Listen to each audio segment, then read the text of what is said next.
तुम्ही जसं म्हणाला, की शेजारच्या बाईकडनं साडी मागून घातली होती. आज सगळं आहे तुमच्याकडे.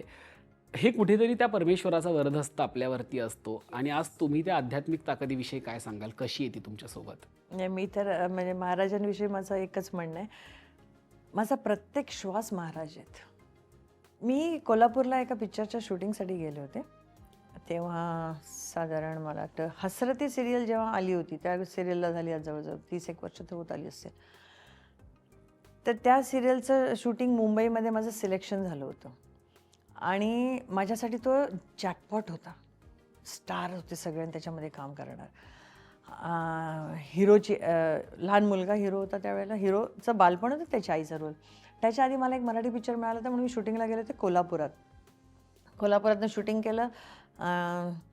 ॲज युजल ट्रीटमेंट अशीच असते ना. तर माझा आग्रह होता त्यांना, मला उद्या कसंही करून मला शूटिंगला पोचायचं, मला प्लीज आज मला फ्री करा, फ्री करा. फ्री करतो की, पण गाडी बुक नाही झाली ना आणि असं सगळं सगळं त्यांचं सुरू झालं. तर मी खूप टेन्शनमध्ये आले होते. तर मी रात्रीच्या गाड्या सुटतात कोल्हापुरातनं, तर ते म्हणाले तुम्ही जाऊन बसला तर कुठली गाडी मिळेल त्यात चढा, असं वगैरे सगळं आमचं बोलणं झालं. पण आता वेळ होता माझ्याकडे, त्यावेळी मी गेले होते कोल्हापुराच्या मंदिरात.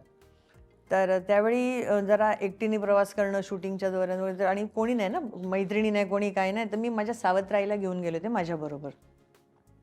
ते म्हटलं एक सपोर्ट तरी राहील ना. तर आम्ही गेलो कोल्हापूरला अंबाबाईच्या देवळात.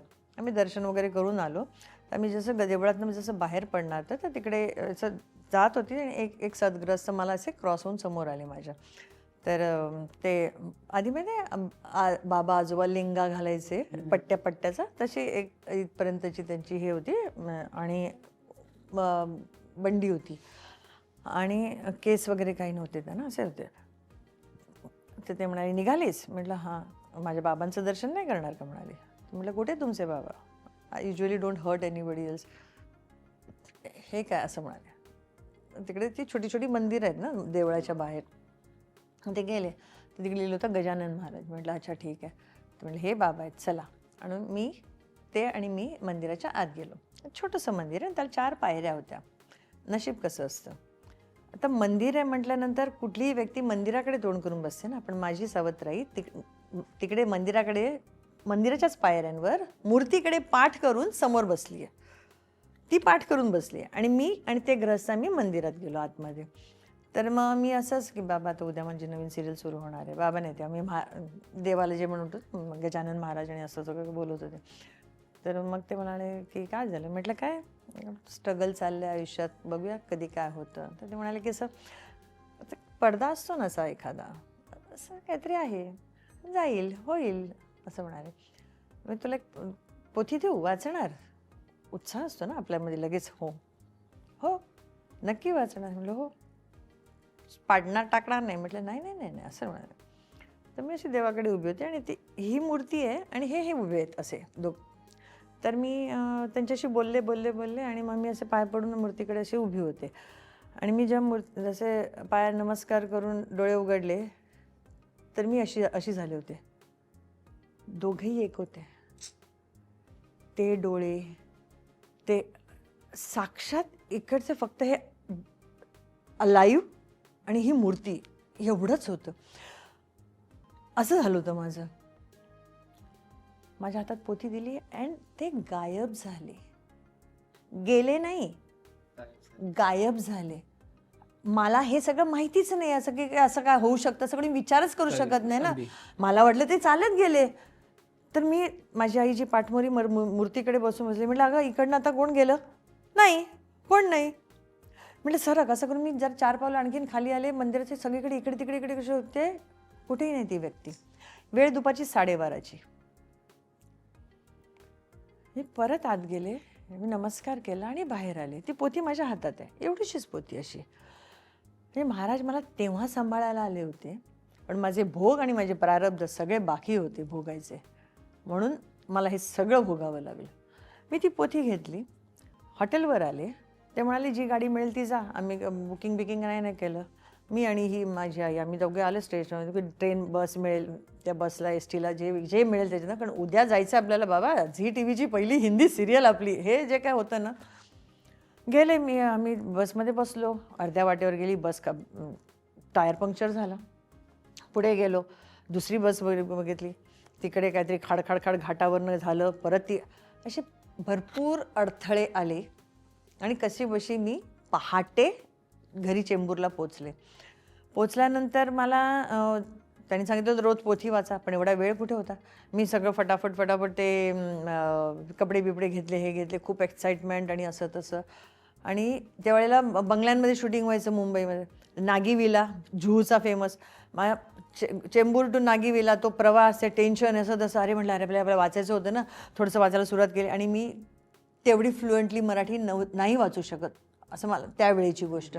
आणि श्लोक म्हटल्यानंतर, मंत्र म्हटल्यानंतर त्यात तसे वेगळे पण काही शब्द असतात जे आपल्याला ग्रॅमॅटिकली नाही होत. तर मी असं ते वाचायचं, अरे रे तोपर्यंत आलं, परत ठेवलं, आत ठेवलं, गेली. मेकअप करत होता, तोपर्यंत मी जवळजवळ वाचल्यापर्यंत राहिलं. तर आला तो असिस्टंट, मॅम शॉर्ट रेडी आहे. तर म्हटलं हां. ती पोथी मी तशीच फोल्ड करून पर्समध्ये टाकली आणि सेटवर गेले. तर सगळे स्टार ना, अजित वाच्छानी, शेफाली छाया आणि रीटा भादुरी आणि असे सगळे. मुग्धा चिरकुट, कोण ओळखतं मुग्धाला, आता आलेली स्ट्रगलर, पहिली सिरियल हिंदी. तर त्या प्रोड्युसरनी एक भला मोठा पेज दिला मला. तर म्हटले सब बोलला आहे असं. म्हणाले हां. आणि बोलायला जाणार, 2-3 रिटेक झाले. आता बाकीच्या लोकांवर जिकडे तुम्ही राग काढू शकत नाही, सिनियर आर्टिस्टवर, तेव्हा तुम्ही एका स्ट्रगलरवरच काढता. सिम्पल आहे गोष्ट. त्यांनी ना आईची शिवी हासडली जोरात. मी रडले बिडले, कसा बसा तो शॉर्ट झाला. म्हणजे केला मी, तो रोल झाला. जेवढा माझं काम, जेवढ्या एपिसोड्स होतं तेवढं सगळं झालं. पण ते डोक्यात बसलं ना, हे ती काय पोथी अर्धवट वाचली ना, हे सगळं त्याच्यामुळे घडलं. हा माझा समज. म्हटलं बस आता काही वाचाबिचाचं काय नाही, भोगलंय ना आपण एवढं आयुष्यामध्ये, आता पुढेही भोगू, काही नको. मी पोथी गुंडाळून ठेवून दिली. तर विषय संपला. त्याच्यानंतर मी विसरून सुद्धा गेले हे प्रकरण. त्याच्यानंतर काही वर्षानंतर एक मुलगा आमच्या शेजारी राहणारा, एक काहीतरी, त्याने मला सांगितलं, आईनी ना हे तुला दिले. गजानन महाराजांचा फोटो घेऊन दरवाजात उभा होता. हे परत आले आपल्या घरी, तू घेऊन जा, तुझ्या आईला सांग, मुग्धा मावशीने सांगितले मला नको आहे. मी परत पाठवलं त्या मुलाबरोबर तो फोटो. माझं हे जे काय खडतं चालू होतं ते चालूच होतं सगळं. आत्ता गेले 5 वर्षापूर्वी मी तरी स्ट्रगल चालू ना, तर मी माझ्या कुकिंगच्या टीचरला एकदा बोलले, म्हटलं काय हे सगळं कधी संपणार, मला कंटाळा आला आहे आता सगळ्याचा, कुठे काय कसं मॅनेज करायचं, काय करायचं. तर त्या म्हणाल्या की माझे गुरुजी आहेत, आम्ही सगळं त्यांना विचारून करतो, तर तुला घेऊन जाते, चला. मी त्यावेळेला जो कोणी म्हणेल ये ज्योतिषी बहुत अच्छा आहे, ओके गेली. हा गुरु खूप चांगला आहे, गेली. हा दगड घाल, तो दगड घाल. देवाऱ्यात मी दगडसुद्धा ठेवला होता, कोणीतरी मला पैसे घेऊन 5-6 हजार रुपये घेऊन झाले, ये पत्थर रखोगे सब हो जाएगा, ते सुद्धा केलं होतं मी. कारण एवढ्या ज्या अवस्थेत आयुष्य गेलं, त्याच्यामुळे जो जे बोलेल ते मी केलेलं आहे. ॲक्च्युली त्यांनी मला नुसता एक काळा गोल दगड दिला होता आणि ठेवायला सांगितलं होतं. मी म्हटलं सर गुरुजी कुछ नहीं हुआ, आपने कैसा रखा था, ऐसा रखा था. अरे नहीं ऐसा नहीं रखने का था, ऐसा रखने का था. ते पण म्हणजे मी जे बोलेल त्याच्यावर विश्वास ठेवून करत होते. अशा वेळी काहीच सुचत नाही ना. माझी मुलं नेहमी मस्करीत म्हणतात ज्योतिषी जाईये माँ का फोन खोलो, अजूनही तेच करतात. मग त्याच्यानंतर मग ते त्यांच्याकडे गेले, ते त्या टीचर माझ्या त्यांच्या घरी घेऊन गेल्या. तर ते एक पलंगावर एक खूप वयस्कर माणूस, ज्यांना उठताही येत नव्हतं, असे खूप हेल्दी असे झोपलेले होते. तर मग त्यांनी सांगितलं की माझी स्टुडंट आहे आणि ती असं तिला ते बोलायचं आहे. तर त्यांनी माझ्याकडे नुसतं असं बघितलं, गजानन विजय पोथी वाच, विषय संपला. त्याच्यापुढे ते एक अक्षरही नाही बोलले आणि कुशवरून झोपले ते परत. मग मी त्या टीचरला सांगितलं, म्हटलं हे आधी पण झालेलं माझ्याबरोबर, मला नाही, माझ्याकडे पोथी बिथी पण नाही आहे. आणि परत ती सराईतपणे नीट वाचली नाही वाचली. कारण लहानपणापासून आपल्याला एक भीती सगळ्या मुलांना असते ना, तू चूक केली ना बाप्पा शिक्षा करणार, हे जे आपल्या डोक्यात असतं ना, दॅट वॉज द रिझल्ट. असं की मी चुकीचं बोलले, मी असं केलं, मी काहीतरी अर्धवट वाचली पोथी, हे सगळे जे भीतीचे होते विचार ते सगळे स्टोअर झालेले होते. तर ती म्हणाली माझ्या घरी आहे, मी देते. कसं? मी त्यांच्या घरातनं पोथी घेतली, मी घरी गेली आणि आपण एखादी कथा कादंबरी वाचतो ना, तशी मी बेडरूममध्ये बेडवर झोपून ती अध्याय वाचत होती. सच अ इडियट गर्ल आय एम. की मी पोथी आहे एवढी पण अक्कल की महाराजांची पोथी आहे. महाराज नाही माहिती तुला, पण देवाची पोथी एवढं कळतं ना. तू कादंबरी वाचल्यासारखी मी ते बेडवर वाचत होती. रोज एक अध्याय वाचायची. कळलं नाही कधी 21वा अध्याय झाला. 21वा अध्याय झाला आणि त्या रात्री महाराजांनी मला दर्शन दिलं. आणि कोणाच्या स्वरूपात ते मला मदत करत होते, कोणाच्या स्वरूपात ते मला सांभाळत होते, ते दर्शन दिलं. तुम्हाला मी मगाशी मला सांगितलं की माझ्या नंडेच्या नवऱ्याच्या मामाकडे मी राहायला गेले. मला 7-8 वर्ष 7-8 वर्ष घरात त्यांनी सांभाळली राहिला. होती. ते महाराज होते, त्यांनी त्यांच्या स्वरूपात मला दर्शन दिलं. मी बघते ते आम्ही त्यांना मामा म्हणायचो.